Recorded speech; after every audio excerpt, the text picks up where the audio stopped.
Welcome back, Love Stylers. It's Misty on the mic today, the Lovestyle Podcast. Welcome home to Lovestyle. I hope you are well. I'm doing pretty well today. This is very unpolished, raw, and I'm just going to riff here on a couple of topics. It seems to be getting me in the vibe of how I should be speaking on the mic, so I'm still practicing. I am a work in progress. If there's ever been one of those, take a look at me. I'm so imperfect, it's almost perfect. Today, I was looking at my notes, my notebooks, there are plenty around the house, so I just pick one up and we'll see what's inside. See if anything good I wrote like 2 years ago is worth talking about. So I found one. It has a $sign on it. So I'm just going to read it. It says, am I too optimistic? So I am definitely guilty of this. Guilty as charged. Now, someone might say, Misty, you should trust everybody. Everybody has a loving side. It could get you into trouble though, because you have to set boundaries up. If it's an environment where someone's being toxic or negative and it just ain't vibing with you, you don't have to be part of it. And so I've chosen in my life to be the optimistic one in almost every scenario. So always thinking that another person is going to do the right thing is where I find myself in trouble sometimes, because I think they would do what I would do. I hope that does not make me a narcissist. I like to study this psychology stuff, and I like to observe human behavior quite a bit. Body language, even. Watching things with the sound off is a good way to tell if someone is being real with you. So if you feel distrustful, turn down the volume of what the person is saying, potentially, or the people are saying that you're observing, and watch what their body tells you. And then you won't need to think about any of this in your mind. It will be evident. They say when people point their feet towards the door, that means they're looking to get out of talking to you. And if their torso also heads towards the door, they're trying to escape you. You'll be able to notice in their body language and how comfortable they are with themselves or in a situation or not. So the feet towards the door, the torso towards the door, two big hints that someone does not want to talk to you. Their torso will face not you if you're talking to them. And of course, the old looking in someone's eyes. We quickly can tell if somebody's paying attention to us. If they are pointing their torso towards us as much as they can, they might not be able to stand face to face with you in different rooms with lots of people and so forth, and workplaces and things like that, social situations. There could be people intervening, getting in between you and somebody. That is also a form of crossing boundaries, really. I'm one of those people who give someone the benefit of the doubt type of person. I trust everybody automatically, and I can't do it anymore. It's hurting my life. And think about if you're doing this. Think about if it's hurting your life. And so putting up boundaries is very tough. It's very sobering to realize, even in your midlife, as I am, I'm about to be 54 soon. Happy birthday to me early. Thank you, Misty. And you can say happy birthday in the comments. Just hit an emoji. Anyway, looking on the bright side, giving someone the benefit of the doubt. I think it is natural in some of us more than others. Some people are standoffish, unfriendly, or they already have their own boundary up. So you don't have to worry about those people. Just let them be. Don't try to get them to get out of their own boundary. Let them be inside their own boundary, as long as they're not bugging you. But when people start to not respect your own boundaries that you have put up, that's when there becomes a problem. That's when you cannot be optimistic. You have to be a little bit suspicious. I hate to use these words on such a loving channel as Lovestyle is, and from such a loving heart as mine is. But it's too big.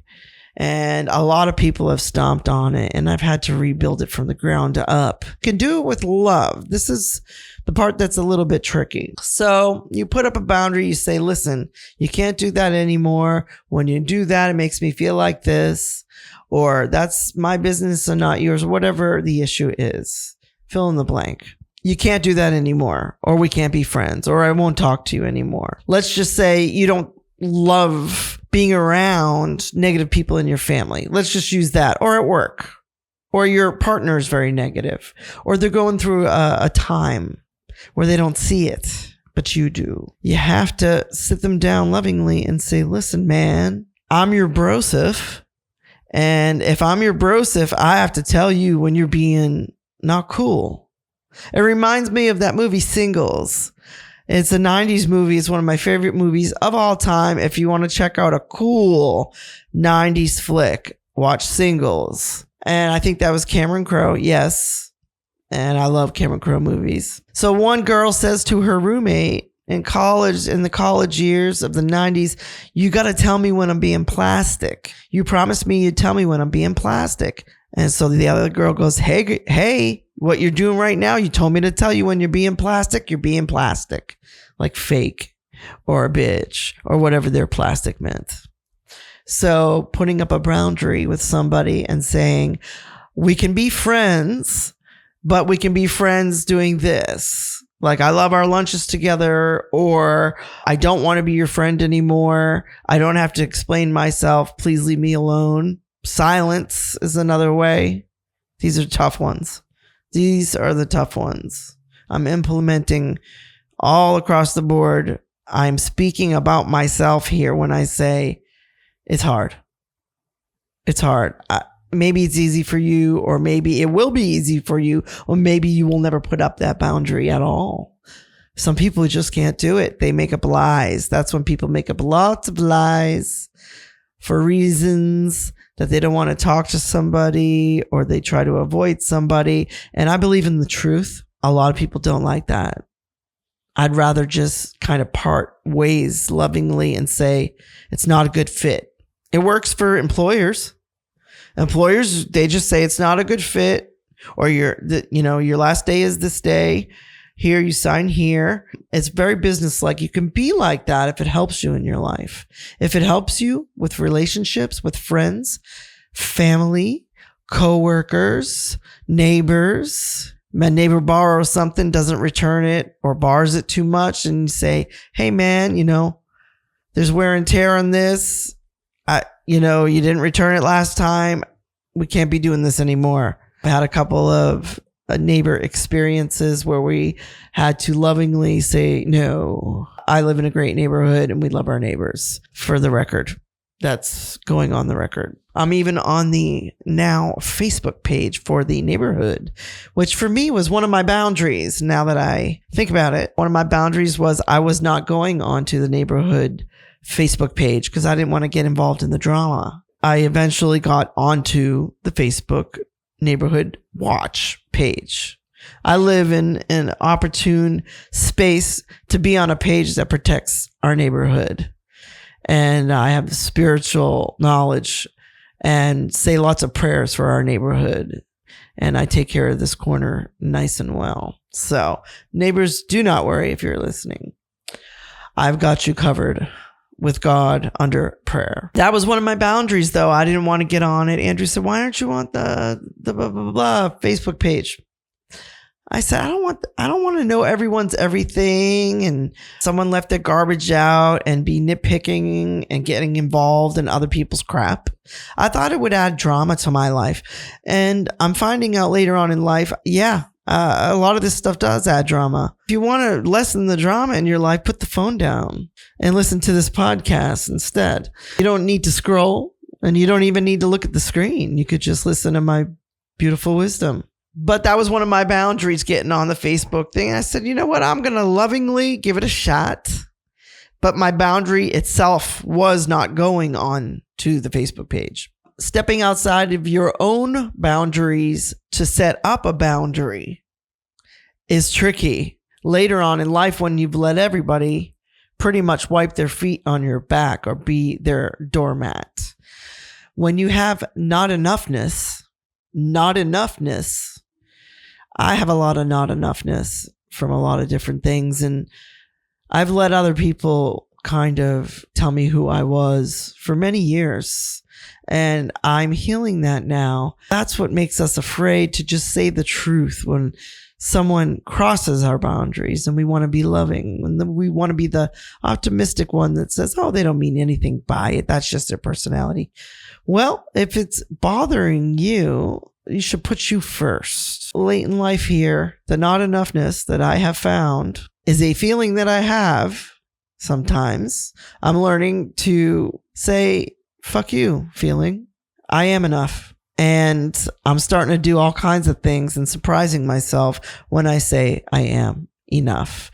And one of those things is putting up a boundary to negative people who I originally gave the benefit of doubt to. When your parents get old, they might forget half the things they did to you to screw you up. Let's be real. Bosses, don't even get me on that subject. People bossing you around that are not paying you, or you just feeling inferior to another is not a good feeling. I know that you love yourself. And if you know that you love yourself, I want you to do one thing. And I hate to give out homework because I hate when people give me homework. And I also hate to be told what to do. So I'm owning that.